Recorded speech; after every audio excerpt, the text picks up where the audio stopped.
हाग्रामा महिलारिनि 17 बोसोर सरकाराव जों फार्मार सेल एबा आबादारि आफाद दानायखौ नुनो मोनाखै। 17 बोसोराव फार्मार सेल बिदि जों दानाय नुवाखै आरो गुबुन बिदि आबादारि आफाद जितु 17 माने जोंनि हाग्रामा सरकारनि समावहाय बिदि जों दानायखौ नुवाखै। प्रमद बर'आनो गिबि खेब फार्मार सेलखौ दादोंमोन। गिबि खेबावनो प्रमद बर' सारा जुदि बे 5 बोसोरनि बे 4 बोसोराव जोंखौ 2 बोसोरनि गेजेराव जोंखौ दाहोदों। 15 बोसोरावनो फार्मार सेल थानायमोनब्ला जोंनि आबादारिफोरा जौगालांनो हागौमोन। बे बुस्थुआ आगोलावनो थानांगौमोन 17 बोसोर बा 15 बोसोर समावनो थानायमोनब्ला दानि जोंनि आबादारिफ्रा गोबांखिनि माने आवगायलांनो हागौमोन। नाथाय बेफोर गोख्रों बाथ्राया जों बुंनाय नङा। बेफोर गोख्रों बाथ्राखौ इउपिपिएल दलनि फार्मार सेलनि आफादगिरि अबिनाश दैमारिया बुंथिदों। बिथां अबिनाश दैमारिया बुंथिदोंदि हाग्रामा महिलारिनि 17 बोसोर सरकाराव जों फार्मार सेल एबा आबादारि आफाद दानायखौ नुनो मोनाखै। नाथाय गिबि खेबावनो प्रमद बर'आ 2 बोसोरनि गेजेरावनो गिबि खेब फार्मार सेलखौ दानानै होदों। बे फार्मार सेलआ सिगां हाग्रामा महिलारिनि 15 बोसोरावनो थानायमोनब्ला जोंनि आबादारिफोरा गोबां जौगालांनो हागौमोन आरो जों आबादारिफोरनि एवारनेस लाबोनो हागौमोन होनना बाथ्रा बुंथिदों बिथां अबिनाश दैमारिया। बे बुस्थुआ आगोलावनो थानांगौमोन 17 बोसोर बा 15 बोसोर समाव थानायमोनब्ला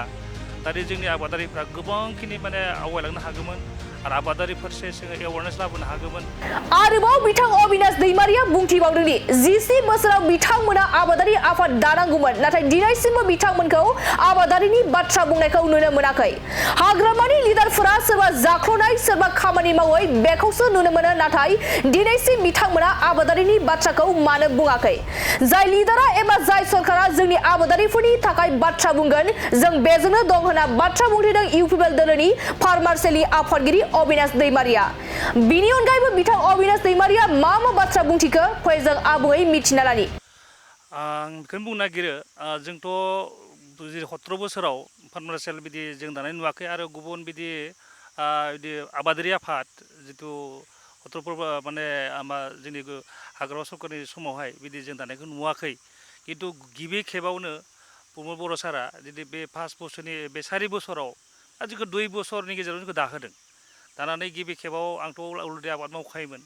आं रावबो रासिनि हान्जाजों आं लोब्बा गैखायामोन। ओमफ्राय आंखौ लेंहरलायनायलाय आं थांबाय आरो आबादारिनि बिबानखौ आं दायथ' लाबाय। थिग बेबायदि आं नुनो मोननाय बायदिब्ला माने बे प्रमद बर' सारानो गिबि खेबसिन माने फार्मार सेल आबादखौ दादों आरो बिनि गेजेरजोंहाय माने गोबां जायफ्रा मोजां मावथिफोर आबादारिफोर बेस्ट अफ दा फार्मारफोर बेखौ लानानै बिथांमोना जोंखौ लाबोदों। आं बेखौ नुनो मोनदों। दा बे बुस्थुआ आगोलावनो थानांगौमोन 17 बोसोर बा 15 बोसोर समावनो थानायमोनब्ला दानि जोंनि आबादारिफ्रा गोबांखिनि माने आवगायलांनो हागौमोन आरो आबादारि फारसे जोङो एवारनेस लाबोनो हागौमोन। खिन्थु जों दायो प्रमद बर' सारनि दैदेननायावहाय जोङो गोबां भिसिडिसि थांनानै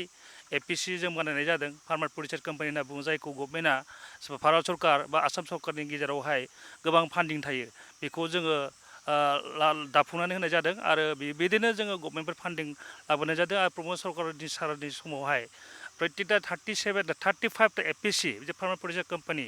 उदालगुरि डिस्ट्रिक्टनि आन्दाराव जोङो 2 लाख दायो होनो हानाय जाबाय आरो बेबायदिनो आरो ट्रेक्टरफोर जोङो जायफ्रा जायफ्रा मोजां आबादारिफोर महिलाफोर जों बिथांनोबो उइदार माने फिसा ट्रेक्टर जों होनाय जादों आरो गोबां मेसिनफोर होनाय जादों। नोंथांमोना सोंनो हायो जोङो खिन्थु जायफ्रा बेफोर कुनु पार्टियाव गैया थेवब्लाबो जों बिथांमोन होनाय जादों जायफ्रा मोजां आबाद मावदों बिथांमोन होनाय जादों जाहाथे बेनि गेजेरजोंहाय गोबां माने आबादारि महिलाफोराबो आवगायलांनो हायो आरो बेबायदिनो होनाय जादों आरो गोबां एपिएसिफोरनो फार्मार प्रडिउसार कम्पानिफोरनो जों ट्रेक्टरबो होनाय जादों आरो बेखौ नोंथांमोना सोंनो हायो जाय जों बिथांमोननो जों होनो हायाखै आरो बावैसोनि गेजेरावहाय जों होनो थांगासिनो दङ आरो ट्रेक्टरबो आरो बेबायदिनो जोङो गोबां एपिएसिखौ लानानै जोङो माने फार्मार्स एवारनेस प्रग्रामखौ होगासिनो दङ। दा जोङो नुनो मोनदों जेरै जिथु बिधानफोरखा जों वेस्ट बेंगलनिफ्राय फैयो दा बेखौ जोङो दायो जोंनि बे बड'लेण्डआवनो जोंनि बे प्रमद बर' सरकारनि दैदेननायावनो जोङो सिटखौबो जों दायो एपिएसिफोरनो जेनेबा माबायदि माइ बिधान बनायनांगौ बेखौ जों ट्रेनिं होदों माबायदि 1 बिगा हायावहाय जोङो माबायदि डाबल खेथि खालामनांगौ बेखौबो जों फार्मारफोरनो फोरोंनाय जादों माबायदि गयखौ जों गायनांगौ गयनि सिङावहाय मा आबादखौ मावनांगौ बेखौबो जों फोरोंनाय जादों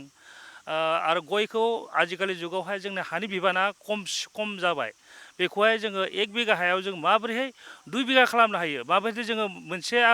आबादजों मावनानै गुबुन मोनसे आबाद जों सोनो हायो बेखौ जोङो आबादारिफोरनो जों फोरोंगासिनो दङ दाखालि बावै जोंहा मेनि 10 थारिखआवहाय बरला बिसिडिसियावहाय जोङो गयखौ मोनसे जायगायावनो जों फांथाम करि गायनाय जादों आरो बेनिफ्राय बिनि गेजेरावहाय जों आरोबाव मोनसे गायनाय जाबावदों जे माने माल्टा अरेन्जखौ गेजेराव सोना होनाय जादों गासै जोंहा माने 24 फुटाव जोङो माने 24 फुट डिसटेन्सआव माने गयखौ गायनाय जादों आरो बे गेजेरावहाय जों माल्टा अरेन्जखौ सोनाय जादों बा बेनि गेजेराव ड्रागनबो सोनो हागौ नोंथाङा खान्थालबो सोनो हागौ नोंथाङा थाइजौबो सोनो हागौ बेबायदि जों 1 बिगायाव डाबल जों खेथिखौ फोरोंनाय जादों आरो फिसारियावबो जेनेबा फिसारियावबो जोंहा मोनसे फिसारियावहाय जोङो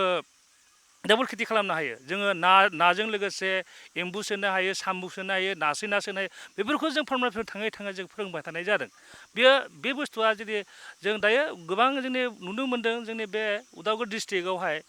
जोंनि हा खालि थानायफोरखौबो जों थाङै बुंनाय जादों नोंथांमोना जे थांनानै डाबल खेथि खालामनांगौ मोनसेल' आबादजों जोङो थांना थानो हानाय नङा माने जोङो प्रत्येकता बिसि थांनानै जों फोरोंबाय थानाय जादों आरो बुंबाय थानाय जादों बेनिखायनो दा जोंहा आरो जोंहा मोनसे प्रब्लेम दंबावो जे जोंहा इन्सुरनि प्रब्लेम जोंहा लाइफ स्टकनियानो होन जा जों मैगं थाइगंनियानो होन फानलु खेथियानो होन उदालगुरियावहाय वाटारमेलन मैखोम जायोमोन बिनि गेजेराव जोंहा इन्सुर गैयिनि थाखाय जोंहा गोबां लस जादोंमोन बेखौ दायो प्रमद बर' सरकारनि दैदेननायावहाय बा जोंनि आसाम गभर्नमेन्ट हिमन्त बिश्व शर्मा प्रमद बर' सार आरो गुबुन सारनि दैदेननायावहाय दा बे क्रप इन्सुरा जानो थांगासिनो दङ आरो जोंहा सिगाङावहाय जोंहा माने मा बुङो मार्केटिं जोंहा गैयामोन जों गोबां नारसिनदोंमोन जे जुखामखौबो जेनेबा गभर्नमेन्टआ लायामोन दायो गभर्नमेन्टखौबो जों प्रेसार होदोंमोन जे गभर्नमेन्टआ जोंनि जुखामफोरखौ लानांगौ आरो माइखौबो लायामोन सिगाङावहाय दायो माइखौबो लानो थांगासिनो जों जुखामखौ पार केजियावहाय 22 थाखा 25 फैसा जोङो पार केजियाव जों मोननो थांगासिनो दङ बेनिखायनो जों बुंनो हायो प्रमद बर' दैदेननायावहाय बे फार्मासियेल दानाया गोबां गोहोम खोख्लैदों जोङो मोनसे एपिसियाव बा मोनसे बिसिडिसियाव 500 जन जा मेम्बार दङ 500 जन होनोब्ला होमब्ला जोंनि प्रमद बर' देरहानो 100% सियर मोनसे ब्लकआव मोनसे समस्थियावहाय 12टा थायो बा 10टा थायो 10टा थायोब्ला 500 इन्टु 2 ब्ला जागोन 2000 इन्टु 10 20,000 बे अंकआव जोंहा थांखाबाय बेखौनो आं नुनो मोन्दों आरो जेनेबा जितु प्रमद बर' सारा गोबांखिनि खामानि मावदों बेनिखायनो आबादारिफोरा बिजों दङ आरो 17 बोसोराव बिथांमोनाबो दानांगौमोन दाबो दिनै आबादारिनि बाथ्रा बुङा आं बेखौथ' नुवाखैनो दिनैसिमबो बिथांमोना बुङो हाग्रामानि लिडारफ्रा बुङो सोरबा जाख्ल'नायनो सोरबा मावाखैनो बेखौसो नुनो मोनो खिन्थु आबादारि साख्रि मानो बाथ्रा बुङा दिनैसिम दाबो बुं जों नोंथांमोन दाबो दङ खिन्थु जाय सरकारा जाय लिडारा जोंनि आबादारिनि थाखाय बाथ्रा बुंगोन जों बिदिनो दं रायजोफोरा बेखौनो जोङो लुबैयो आरो बिदिनो जों थाबाय थागोन